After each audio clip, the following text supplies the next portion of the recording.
le cycle il est infernal. Ça veut dire qu'il ne s'arrête pas. À un moment donné, effectivement, il y a sensiblement 28 000 migrants qui ont bénéficié de la campagne de déclaration, mais seulement il y a aussi quand même quelques-uns qui se trouvaient à un moment donné, ne croyaient pas trop, étaient dans les forêts, ils étaient peut-être mineurs, ils étaient tous sous l'emprise de la traite, et aujourd'hui, ils n'ont pas de papier, et pourtant nous sommes sur une terre d'accueil.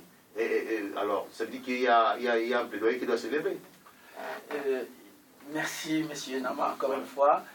Je crois qu'à ce niveau, il faut d'abord remercier le royaume en général, et en particulier Sa Majesté, qu'Allah l'assiste, et toutes ces bonnes personnes de près ou de loin, et du Conseil national des droits de l'homme, notre direct interlocuteur direct, qui ont fait faciliter que cette régularisation soit une réalité qui a été demandée depuis des années et des années par des associations, et l'ODT immigré est venu pour donner un élan, car nous sommes allés droit au but, sans tergiversation.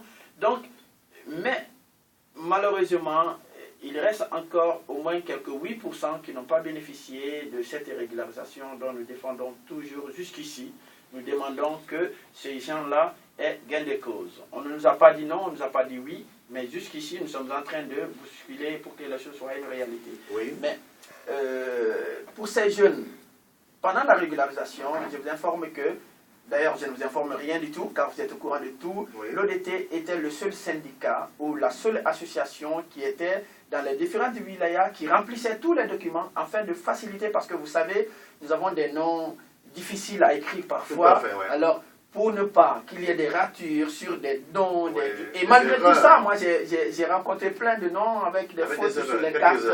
Quelques erreurs, voilà, donc, mais ODT a sillonné, et les différentes associations, le Conseil des migrants, ALECMA et le collectif, etc. Et ils ont sillonné dans les forêts afin de sensibiliser nos frères. Moi, j'ai été dans plus d'une dizaine de wilayas au Maroc, j'étais à Laayoune, j'ai fait 2-3 semaines à Laayoune. Donc, c'était pour aider nos frères, parce que dans un premier temps, comme elle a si bien signalé tout à l'heure, dans un premier temps, les gens disaient que c'était juste pour localiser les gens, afin de les enregistrer et les ramener chez eux. Enfin, d'autres ont dit non, ce n'est pas ça. Ils ont trouvé plein de prétextes. Mais malgré ça, ces acteurs et ces actrices se sont donné le temps et les moyens afin d'aller sensibiliser ses frères dans la forêt. Mais malheureusement, jusqu'ici, il y a d'autres encore qui ne sont pas sortis de la forêt. Et quand ils sont sortis, c'était trop tard. Mais cela ne veut pas dire qu'on va les oublier. Nous allons continuer encore à plaider leur cause, enfin parce que c'est leur droit. Comme elle l'a si bien dit tout à l'heure, le Maroc était un pays de transit. Et il y a plusieurs années, plusieurs dizaines d'années de cela, mais aujourd'hui le Maroc n'est plus un pays de transit, mais c'est un pays de résidence dorénavant.